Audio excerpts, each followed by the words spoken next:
Hello learners, welcome to IES Marathon and here I am back with a new lesson. Guys, this is आपका chapter 5। ठीक है, यहाँ से chapter 5 start हो गया आपका, जिसका नाम है यूनियन एंड इट्स टेरिटरी। तो ये पार्ट फर्स्ट है।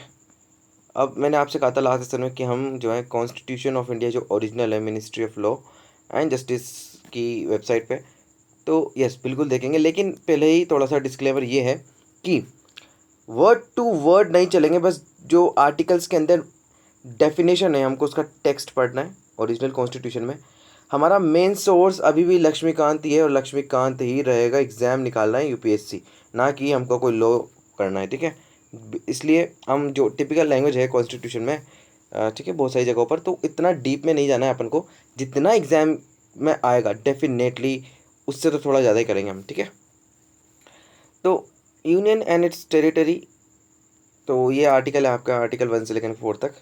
पार्ट 1 में आता है कॉन्स्टिट्यूशन के। So it deals with the union and it's territory. तो यस, सबसे पहले स्टार्ट करते हैं यूनियन ऑफ स्टेट का मतलब क्या है और ये है क्या बेसिकली। तो article 1 of Indian constitution, it is mentioned that that is Bharat India, that is Bharat as a union of state rather than federation of states. इनका बीच का एक डिफरेंस है वो बता दूंगा मैं आपको। This provision deals with two things, दो तरह की चीज़ें आती है इसके अंदर। किसके अंदर? यूनियन ऑफ इंडिया में। पहला the name of the country and second the type of polity. ठीक है, तो ये वर्ड इस एक्सप्रेस करता है। अब कॉन्स्टिट्यूएंट असेंबली में बहुत यूनानिमिटी तो नहीं थी, क्योंकि कुछ लोग कह रहे थे कि भारत रखो, हमारा प्राचीन ट्रेडिशनल नेम है, कुछ कहते थे कि मॉडर्न नेम रखते हैं इंडिया। सो अब कॉन्स्टिट्यूएंट असेंबली ने फिर मिक्स कर दिया दोनों को, इंडिया दैट इज़ भारत ये का। अब देखो इसमें फेडरेशन में क्या होता है, बेसिकली स्टेट्स जो होते हैं, यस जो उसमें बेसिकली स्टेट्स के एक कोऑपरेशन से, या फिर हम कहें कि बेसिकली ये किसी एग्रीमेंट के थ्रू बनाया जाता है फेडरेशन के अंदर। यूनियन में ऐसा नहीं होता है, यूनियन तो अपने आप में एक नेशन होता है अपने आप में। ठीक है, सो सेकंड ये होता है कि फेडरेशन में राइट टू सेसीड होता है कि आप अलग हो सकते हो, लेकिन यूनियन में ऐसा हो नहीं सकता। आप जो है अलग हो नहीं सकते हो अपने नेशन से। और यही रीज़न था कि हमने यूनियन ऑफ स्टेट्स को चुनना, वर्ड को प्रेफर किया, है ना। डॉक्टर भीमराव अम्बेडकर ने कहा था बेसिकली कि यही दो रीज़न है, आगे आएंगे वो। ठीक है, टेक्स्ट में यहाँ पर देखिए, आप ध्यान से देखना। ठीक है, अम्बेडकर साहब ने कहा था कि यूनियन ऑफ इंडिया चुनने का ये कारण है कि एक तो हमारा फेडरेशन किसी एग्रीमेंट का रिजल्ट नहीं है, सेकेंड जैसे कि अमेरिकन कॉन्स्टिट्यूशन का है, सेकेंड कि राइट टू सीट नहीं है हमारे पास, कोई भी स्टेट नहीं कर सकता। तो फेडरेशन ही यूनियन है हमारे, बिकॉज इट इज़ इनडिस्ट्रक्टिबल। और जो कंट्री है वो इंटीग्रल होल रहेगा, वो बस डिफरेंट स्टेट्स में जरूर डिवाइड रहेगा ताकि एडमिनिस्ट्रेशन में कन्वीनियंस हो। इतना सा कहा था। आर्टिकल 1 के अकॉर्डिंग 3 कैटेगरीज हैं जो कि हैं, मतलब कौन कौन इंक्लूड है यूनियन ऑफ इंडिया में। तो पहला है आपका territories of the states, second है आपका यूनियन टेरिटरी, थर्ड है आपका territories that may be acquired by the government of India at any time. अब यहाँ पर देखिए ओरिजिनल कॉन्स्टिट्यूशन की क्या भाषा, क्या लैंग्वेज है, यही है name and territory of India. तो ये आपका India that is Bharat shall be the union. अब इसमें जो है इन्होंने भी 3 बताए थे। देखो, territories of state, second the union territories specified in the first schedule, ये मैं आपको आगे बताऊंगा। The such other territories that was B acquired by the India. ठीक है, सेकंड जो है आपका आर्टिकल सेकंड है, वो हम अगर आर्टिकल जब हम पढ़ेंगे लक्ष्मीकांत से, जब हम यहाँ पे आके देखेंगे। ठीक है, तो ये कंप्लीट हो गया आपका। यस, तो अब इसमें बेसिकली जो नेम है ना स्टेट्स के और जो यूनियन टेरिटरीज के हैं और जो कितना एक्सटेंट होगा, ये सब आपके फर्स्ट शेड्यूल में कॉन्स्टिट्यूशन के। और जब ये बुक ली गई इसके अंदर तो बेसिकली 28 स्टेट्स और 9 यूनियन टेरिटरीज बताएं। आप मुझे बताओ, अभी हम 2021 में हैं इंडिया में। ठीक है, तो कितने स्टेट्स हैं और कितनी यूनियन टेरिटरीज हैं मुझे बताओ एग्जैक्टली। याद रखना, दमन एंड दीव का भी हो चुका है, उसके अलावा जम्मू कश्मीर, इन सब का ध्यान रखना, मुझे बताओ आप, है ना। सो यस, तो अब इसमें स्पेशल प्रोविज़न भी किए गए कुछ स्टेट्स के लिए जो पार्ट 21 में है ना। तो जैसे कि महाराष्ट्र, गुजरात, नागालैंड, असम, मणिपुर, आंध्र प्रदेश, तेलंगाना, सिक्किम, मिजोरम, अरुणाचल प्रदेश, गोवा, कर्नाटक, जो कि कुछ जनरल प्रोविज़न को ओवरराइड करते हैं, है ना, इस तरीके के स्टेट्स। और फिफ्थ एंड सिक्स्थ शेड्यूल के जो हैं उसके अंदर सर्टेन प्रोविजंस हैं विद रिलेटेड टू द आपका शेड्यूल एरियाज़ और जो ट्राइबल एरियाज़ हैं, है ना। ये सब डिटेल में पढ़ने वाले हैं आगे। अब यहाँ पर गाइस दो बहुत इंपॉर्टेंट टर्म्स हैं जो समझना बहुत ज़रूरी है। पहला तो आपका टेरिटरी ऑफ इंडिया, सेकंड आपका यूनियन ऑफ इंडिया।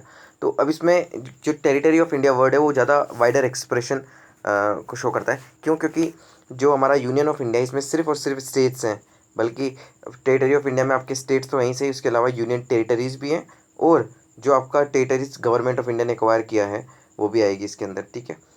और ये जो स्टेट्स हैं वो फेडरल सिस्टम के मेंबर होंगे, डिस्ट्रीब्यूशन ऑफ पावर होगा इनके अंदर, सेंटर जो इनका मेजर फोकस रहेगा। अब यूनियन टेरिटरीज और एक्वायर्ड टेरिटरीज एक बेसिकली ये रहेंगी जिनको एडमिनिस्टर करेगा डायरेक्टली सेंट्रल गवर्नमेंट, जहाँ पर आपके लेफ्टिनेंट गवर्नर होते हैं, और दो ऐसी यूटी हैं जिसमें सीएम भी होते हैं, एक तो पुडुचेरी और एक दिल्ली। Yes right. तो अब इसमें इंडिया जो है वो बेसिकली कर तो सकता है, सेसेशन भी कर सकता है, और ऑक्यूपेशन भी कर सकता है किसी भी अदर टेरिटरी की, फॉरेन टेरिटरी की, ठीक है। जैसे कि बॉर्डर ट्रीटी होती है, गिफ्ट भी कर देते हैं, लीज दे देते हैं, या फिर प्लेबिसाइड कर देते हैं, जैसे मोस्ट ऑफ द टाइम ये होता है बांग्लादेश के साथ हमारा, है ना। नेक्स्ट है आपका कि ऑक्यूपेशन कर सकते हैं, कॉन्क्वेस्ट हो सकता है, सब्जुगेशन हो सकता है, कुछ भी, जैसे कि हमने दादरा नागर हवेली के साथ किया था, जो अक्वायर की थी हमने। गोवा, दमन दीव, पुडुचेरी, सिक्किम, ये सब हमने फॉरेन कंट्रीज थी, यानी कि फॉरेन टेरिटरी थी जो इंडिया में हम लेकर के आए, ठीक है। तो ये जो टेरिटरीज हैं इनका एक्विजिशन हम जो आने वाले चैप्टर्स में डिस्कस करेंगे, जब हम देखेंगे स्टेट्स फॉर्मेशन कब हुए थे, ठीक है, कौन से स्टेट कब बना था तब। अब बात करते हैं हमारा जो आर्टिकल 2 है। आर्टिकल 2 के अंदर क्या है? एडमिशन और establishment of the new states. ये कैसे होगा? तो इसकी पावर दे रखी है, पावर पार्लियामेंट को, ठीक है। ये जो लॉ लेकर के आएगी ताकि यूनियन जो है नए स्टेट्स बना सकें, है ना। और कुछ टर्म्स एंड कंडीशन है अगर इसके अंदर आता है तो, राइट। अब लक्ष्मीकांत से समझते हैं इसको। देखो, पहला तो आपका आर्टिकल 2 में लिखा है कि वही पार्लियामेंट जो है अब एम्पावर है ताकि वो कोई भी स्टेट को एडमिट कर सके into the union of India, और नए स्टेट्स को टर्म एंड कंडीशन के साथ, अगर उसके साथ फिट बैठते हैं तो, राइट, तो बना सकते हैं। आर्टिकल 2 में दो तरह की पावर दे रखी है पार्लियामेंट को। पहला, power to admit into the union of India, ठीक है। इसका मतलब मैं अभी बताऊंगा पावर टू एडमिट का मतलब क्या है। सेकंड है आपका the power to establish new states. तो पहले का मतलब ये है कि वो स्टेट जो पहले से ही एग्जिस्टेंस में है, यानी कि स्टेट बने बनाए हैं, बस उनको यूनियन ऑफ इंडिया के अंदर लाना है अपन को, तो ये होगा आपका पावर टू एडमिट। तो ये पार्लियामेंट करती है। सेकंड सेकंड एक्सप्रेशन है आपका पावर टू स्टेब्लिश, जो अभी तक एग्जिस्टेंस में ही नहीं आए, ठीक है, तो नए बना सकते हैं ये। तो आर्टिकल 2 जो है वो नए या फिर कोई बना बनाए स्टेट है उसको एडमिशन करें यूनियन ऑफ इंडिया में, उसके लिए है। बट आर्टिकल 3 पता है किसके लिए? आर्टिकल 3 जो है वो एग्जिस्टिंग जो स्टेट्स हैं उन्हीं के अंदर फॉर्मेशन और चेंजेस करने के लिए है, ठीक है। अब इन अदर वर्ड्स अगर हम कहें तो आर्टिकल 3 जो है वो इंटरनल रीएडजस्टमेंट के लिए काम करता है of the territories of the constituent states of the union of India, है ना। अब कॉन्स्टिट्यूशन से पढ़ते हैं, देखो बताता हूँ। Formation of new states and alteration of the areas, boundaries and name of the existing states, ठीक है। तो पार्लियामेंट कर सकती है, लॉ बनाएगी इसके लिए। अब देखो क्या क्या कर सकती है।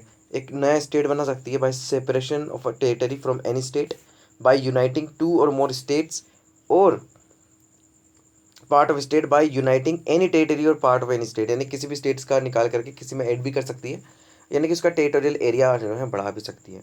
तो इंक्रीज़ कर सकती हैं और डिमिनिश कर सकते हैं। उसके अलावा ऑल्टर कर सकती है बाउंड्रीज़ को, यानी कि इतनी बाउंड्रीज इस वाले स्टेट के अंदर थी तो इसको उस वाले स्टेट को दे दिया जाएगा, इसके बदले इन्हें ये वाली बाउंड्री दे दी जाएगी। तो इस तरीके से ऑल्टर कर सकते हैं, और नेम भी ऑल्टर कर सकते हैं, ठीक है। तो ये है पावर पार्लियामेंट की। अब इसको लक्ष्मीकांत से समझ लो फटाफट कि एक्चुअली टेक्स्ट लिखा क्या है इसके अंदर। तो गाइस देखो, इतनी मेहनत कर रहे हैं, दो दो बार पढ़ा रहा हूँ, प्लीज़ जो है प्लीज़ ध्यान से समझना। सॉरी गाइस, एक्चुअली जो है माइक निकल गया था, लेकिन अब मैंने इसको लगा लिया, ठीक है। तो हाँ, मैं कह रहा था आपसे कि जो अभी हम दो दो बार पढ़ा रहे हैं आपको, एक कॉन्स्टिट्यूशन से और एक लक्ष्मीकांत से, तो प्लीज़ प्लीज़ प्लीज़ अच्छे से अंडरस्टैंड करना, फिर ही आगे बढ़ना, ठीक है। नहीं होता है तो कमेंट करें, मैसेज कर देना डायरेक्ट, इतना मैं आपको जो है लिबर्टी देता हूँ। आप मैसेज करें ज़रूर, जो है आपको रिप्लाई दिया जाएगा। तो यहाँ पर अब देखो आर्टिकल 3 में क्या लिखा है कि यस, वही नए स्टेट बना सकते हैं कोई भी सेपरेशन ऑफ द टेरिटरी करके एनी स्टेट्स की, increase diminish alter the boundaries of any state, और नेम भी चेंज कर सकते हैं। तो आर्टिकल 3 जो है वो दो कंडीशन रखता है इन दिस रिगार्ड। पहली कंडीशन क्या है?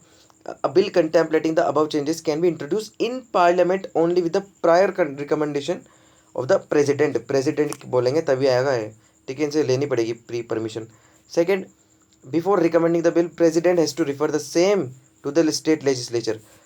वो भी कुछ स्पेसिफाइड टाइम पीरियड के लिए दिया जाएगा, जिसकी भी उनकी भी रिकमेंडेशन कंसिडर की जा सकती है अगर पार्लियामेंट चाहे तो। यस, तो अब इसमें आता है कि जो पार्लियामेंट है उसकी पावर जो नई स्टेट्स भी फॉर्म कर सकता है, बल्कि जो मान लीजिए कोई स्टेट्स का पार्ट है उसको यूनाइट करके, उसको तोड़ के, उसको फिर यूनाइट करके कोई नया स्टेट भी बना सकता है। जैसे कि जैसे कि आपका तेलंगाना बनाया है ना, और यूनियन टेरिटरी भी बना सकता है। तो प्रेसिडेंट जो है वो स्टेट लेजिस्लेचर को जो बिल दिया है बेसिकली कंसिडर करने के लिए, वो ज़रूरी नहीं है, बाउंड नहीं करते हैं उसको मानने के लिए, तो वो एक्सेप्ट भी कर सकते हैं और रिजेक्ट भी कर सकते हैं। सो यस, और ये भी ज़रूरी नहीं है कि हर बार एवरी टाइम जो है अमेंडमेंट जब भी करेंगे बिल के अंदर स्टेट लेजिस्लेचर को दिया जाए वो किसी रेफरेंस के लिए, नहीं। ठीक है, और ना ही इनका जो व्यूज़ हैं वो देखे जाएँ अगली बार भी। तो no reference is need to be made to the concern legislature to ascertain its views. तो ये है बात। ओवरऑल अगर हम बात कहें तो विदाउट देयर कंसेंट उनके स्टेट्स को तोड़ सकते हैं, है ना।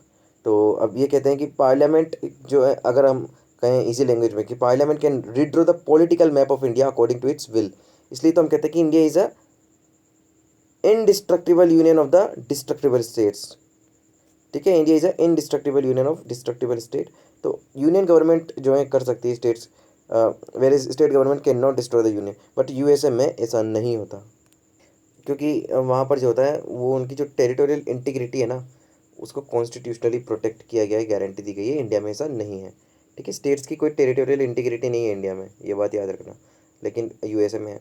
तो इसलिए जो अमेरिकन फेडरल गवर्नमेंट है वो कोई भी नई स्टेट नहीं बना सकती अगर स्टेट कंसर्न ना दे अपनी। तो इसलिए यूएसए को बोला जाता है indestructible union of indestructible state. तो ये है। अब आता है सबसे इम्पोर्टेंट आर्टिकल, विच इज़ आपका आर्टिकल 4। ठीक है, और यूनियन एंड इट्स टेरिटरी वाले चैप्टर का ये आपका लास्ट आर्टिकल है। 1 से लेकर 4 तक मैंने आपको पहली लाइन में बता दिया था। तो ये कहता है कि जो भी हम लॉज बनाएंगे ना, मान लीजिए अंडर आर्टिकल 2 के अंदर जो कहते हैं नई स्टेट्स बनाओ, है ना, इस तरीके से, और आर्टिकल 3 के अंदर बाउंड्रीज को एल्टर करो, इस तरीके से, वो जो है कॉन्स्टिट्यूशनल अमेंडमेंट्स नहीं माने जाएंगे अंडर आर्टिकल 368। तो क्या माने जाएंगे सर एंड मैम? तो उन्होंने कहा this can be treated as और passed by the simple majority और by the ordinary legislative process. तो ये आर्टिकल 4 के अंदर लिखा हुआ है। तो अब देख लीजिए कॉन्स्टिट्यूशन में भी ये लिखा है बेसिकली ओरिजिनल टेक्स्ट में, कि जो लॉज हैं वो अंदर article 2 and 3 to be provide for the amendment of the first and the fourth schedule and supplemental incidental and consequential matters. देखो यहाँ पर जो आर्टिकल 4 है इसका सब आर्टिकल 2 देखिए, इसके अंदर क्या लिखा है बेसिकली। इसमें लिखा है कि नो सच लॉ, जो कि आर्टिकल अंडर आर्टिकल 2 और 3 है, shall be deemed to be as amendment of this constitution for the purpose of article 368। तो कोई भी जो आर्टिकल है, अगर हम अमेंडमेंट करते हैं, जो अगर मान लीजिए हमने कोई भी लॉ बनाया, तो वो अमेंडमेंट नहीं माना जाएगा अंडर आर्टिकल 368। ठीक है, अब यहाँ से कुछ क्वेश्चंस अराइज होते हैं, जैसे कि आपका क्या पार्लियामेंट के पावर है कि कोई भी स्टेट की एरिया को वो डिमिनिश या फिर कम कर सकते हैं क्या, या फिर अपनी टेरिटरी को किसी भी दूसरी टेरिटरी यानी कि फॉरेन कंट्री को दे सकते हैं क्या। तो ये वाली जो डिबेट थी वो ज़्यादा प्रचलन में आई 1960s में। और 1960 में बेसिकली एक केस हुआ था Berubari union case, West Bengal में। ठीक है, तो ये मैंने डिटेल में पढ़ा है, मैंने लास्ट सेशन में भी आपको बताया था कि Berubari union case is the most important case. ठीक है, तो यस, तो प्लीज़ देखना, लिंक दे दूंगा डिस्क्रिप्शन में, है ना। प्लीज़ जा करके अभी देखो पहले, फिर वापस यहाँ पे आना, है ना। Pakistan lead to the political agitation, controversy create कर दी इस वाले मैटर ने बहुत ज़्यादा। तो सुप्रीम कोर्ट ने क्या किया कि उन्होंने वर्डिक्ट दिया कि जो पार्लियामेंट की पावर है वो एरिया को डिमिनिश नहीं कर सकती। बेसिकली वो जो पार्ट ऑफ सेसेशन के लिए दे रहे दूसरी कंट्री को, तो इन्होंने कहा था अगर इंडिया ऐसा कर सकती है, बिल्कुल कर सकते हैं, इंडिया कर सकती है गवर्नमेंट, लेकिन उसको अमेंड करना पड़ेगा अंदर आर्टिकल 368। और इसी के चलते नाइन्थ कॉन्स्टिट्यूशनल अमेंडमेंट किया गया, ताकि जो टेरिटरीज है वो पाकिस्तान को दी जा सके। एक्चुअली ये ईस्ट पाकिस्तान की बात हो रही है, जो आज का बांग्लादेश है। ठीक है, तो वो बेरूबारी यूनियन में मैंने डिटेल में समझाया, जा करके देख लो एक बार। हाँ, लेकिन सुप्रीम कोर्ट ने ये ज़रूर बोल दिया उस टाइम पे कि अगर कोई बाउंड्री डिस्प्यूट होता है तो उसके लिए इंडिया को जो है अमेंडमेंट की ज़रूरत नहीं पड़ेगी बिल्कुल भी। तो ये एग्जीक्यूटिव एक्शन के थ्रू भी किया जा सकता है। और जो है as it does not involve, क्योंकि इसमें कुछ है ही नहीं सेसेशन जैसा, हम तो बस हमारे बाउंड्री डिस्प्यूट्स को कर रहे हैं क्या, बस सेटल कर रहे हैं उनको, तो इसलिए इसमें अमेंडमेंट की ज़रूरत नहीं है। यस तो अब हम देखेंगे जो हमारा 100th कॉन्स्टिट्यूशनल अमेंडमेंट एक्ट आया था रिसेंटली 2015 में, अब तो काफ़ी टाइम हो गया। तो अब exchange of territories with the Bangladesh से रिलेटेड है ये, है ना, उन्होंने उनको बाउंड्रीज की एक्सचेंज किया था, एक्सचेंज, ठीक है। तो इसमें क्या था कि हमको कुछ बाउंड्रीज जो थी, सर्टेन बाउंड्रीज जो बांग्लादेश को देनी थी और कुछ लेनी थी, ठीक है। तो कुछ एग्रीमेंट और प्रोटोकॉल थे, उनके नाम याद रखने हैं आपको, जैसे कि मैं बताऊंगा, मैं आपको पूरी कहानी याद नहीं रखनी, इंपॉर्टेंट फैक्ट्स याद रखना, ठीक है, और स्टोरी के फॉर्म में मैं आपको बता दूंगा, हो जाएगा आपका काम, ठीक है। तो 111 एनक्लेव्स बेसिकली हमको देने थे उनको, और हमको उनसे 51 एनक्लेव्स लेने थे। उसके अलावा इसमें एडवर्स पोजीशन और जो डिमार्केशन ऑफ 6.1 किलोमीटर की अनडिमार्केटेड बॉर्डर थी, उसको भी देने का वादा किया था दूसरी कंट्री को प्रोटोकॉल के अकॉर्डिंग, ठीक है। तो एडवर्स पोजीशन यानी कि ड्यूरिंग द वॉर्स और उस टाइम पे जो कंट्रीज़ के कब्जे में आ जाता है वो, ठीक है। अब फॉर दिस 3 पर्पसेस अमेंडमेंट जो है वो ज़रूरी था, है ना, क्योंकि 4 स्टेट्स इम्पैक्ट हो रहे हैं इससे। चार चार स्टेट कौन से, ऑफ कोर्स वेस्ट बंगाल तो हो गई, उसके अलावा असम, मेघालय और त्रिपुरा, है ना। तो ये सब नेबरिंग नेशंस हैं, स्टेट्स हैं किसके, आपके बांग्लादेश के। सो अब फर्स्ट शेड्यूल में भी चेंज होना था इसके अंदर, फर्स्ट शेड्यूल, है ना, तो बिल्कुल सही बात है। तो बेसिकली इसका कोई एक बैकग्राउंड है बेसिकली, तभी तो इसमें अमेंडमेंट करके आज हमको ये नौबत आई कि हमको अमेंडमेंट करना पड़ रहा है। तो बिल्कुल है कि इंडिया में बेसिकली एक रेड क्लिफ अवार्ड हुआ था जिसके थ्रू डिस्प्यूट अराउज हुआ है ना। उसके अलावा फिर बेगे अवार्ड हुआ था, तो इसके थ्रू इसको रिजोल्व करने की कोशिश करी, बट हुआ नहीं था उस टाइम पे। फिर नेहरू नून एग्रीमेंट आता है, बहुत इंपॉर्टेंट, 1958 में, ये भी बॉर्डर इशू से रिलेटेड था। हावेवर जो इशू था वो relating to the division of the Berubari union, जो कि सुप्रीम कोर्ट में चैलेंज किया था, उस केस आपको देख लेना है, राइट। तो अब इसके अंदर क्या था कि जो आपका ओपिनियन था सुप्रीम कोर्ट का कि कॉन्स्टिट्यूशन में अमेंडमेंट करना पड़ेगा, तो पार्लियामेंट ने किया 9th अमेंडमेंट को लेकर के 1960 में।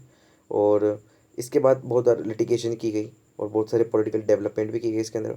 तो कॉन्स्टिट्यूशन 9th अमेंडमेंट निकल के आया, एंड बट इसको क्या किया, बिकॉज पॉलिटिकल इंटरफेरेंस इतने ज़्यादा हो गए थे कि नोटिफाई नहीं किया गया इसको, और ताकि जो टेरिटरीज हमको इनको देनी है ईस्ट पाकिस्तान को उस टाइम पे। सेकंड है कि इसके अंदर 1974 में जा कर के इसमें कोई एक एग्रीमेंट साइन किया गया बाउंड्री और उससे रिलेटेड मैटर्स में। तो बहुत ही कॉम्प्लेक्स सा सॉल्यूशन था इसके अंदर, नेचर का सॉल्यूशन था, है ना। तो अब एग्रीमेंट में क्या करा, उसमें एक और क्लोज था जिसके अंदर था रेटिफिकेशन, यानी इसको रेटिफाई कराना पड़ेगा आपकी पार्लियामेंट, लेकिन नहीं कराया था, है ना, एग्रीमेंट को रेटिफाई नहीं कराया था। और इसलिए इसको ज़रूरत पड़ी फिर आपकी कॉन्स्टिट्यूशन अमेंडमेंट की।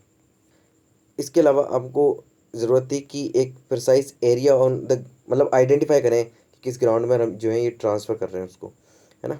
तो अब जो डिमार्केशन ऑफ अनडिमार्केटेड बाउंड्री थी ना, वो बॉर्डर था, मैंने आपको बताया था 6.1 किलोमीटर का अराउंड, है ना। तो उसको टेरिटरीज इन एडवर्स पोजिशन, ये जो 2 तरीके की लैंड्स थी और जो एक्सचेंज ऑफ एनक्लेव्स थे, उनको आइडेंटिफाई कर लिया गया कि कौन कौन से लैंड देने इनको। और एक प्रोटोकॉल साइन किया गया 2011 को, उसके अकॉर्डिंग इन्होंने इसको रिजोल्व किया। अब कि और बेसिकली ये जो प्रोटोकॉल साइन किया गया वो पार्ट है आपका बहुत ही एक डिटेल्ड एग्रीमेंट हुआ था, land boundary agreement Indian Bangladesh के बीच में, तो उसका पार्ट है ना। अब ये प्रोटोकॉल जो है उसको स्टेट गवर्नमेंट ने भी जो अपनी मंजूरी दे दी थी, आसाम, मेघालय, त्रिपुरा और वेस्ट बंगाल, ठीक है। तो गाइज अगले लेसन में हम देखेंगे हमारा तो इवोल्यूशन ऑफ द स्टेट्स और यूनियन टेरिटरीज हुआ है। तो यस, अगले लेसन में बहुत नए जोश के साथ हम पढ़ेंगे हमारा जो प्रिंसली स्टेट्स हैं उनका इंटीग्रेशन किस तरीके से किया गया, है ना। और हमारे कौन कौन से कमीशंस आए, हाँ, धार कमीशन, फजल कमीशन, ये सब तो पता होना चाहिए ना आपको, बहुत क्वेश्चन बनते हैं इससे। और हम इसको जो है एकदम वर्ड टू वर्ड पढ़ लेंगे, मज़ा आ जाएगा, आई गारंटी, ठीक है। नए स्टेट्स कौन कौन से बने, उनका सीक्वेंस क्या है, और कौन कौन से स्टेट्स को क्या क्या राइट्स भी दिए गए, वो भी हम डिस्कस कर लेंगे, इसके अंदर थोड़ा बहुत आइडिया आ जाएगा उससे आपको, ठीक है। तो मिलते हैं अगले लेसन में, तो जब तक के लिए stay tuned and keep connect with us, okay. और स्टडी कंटिन्यू करिए, एग्ज़ाम देखते हैं पोस्टपोन होता है कि नहीं होता है, बट उस पर डिपेंड नहीं करना आपको, हमेशा प्रिपेयर रहना है हर डे के लिए, हर डेट के लिए, ठीक है। तो यस, तो प्लीज़ शेयर करना, सपोर्ट करना और सब्सक्राइब करना जितना हो सके, और अगर अच्छा लगता है तो लाइक तो कर ही देना आप, ठीक है। तो मिलते हैं अगले लेसन में, ओके बाय।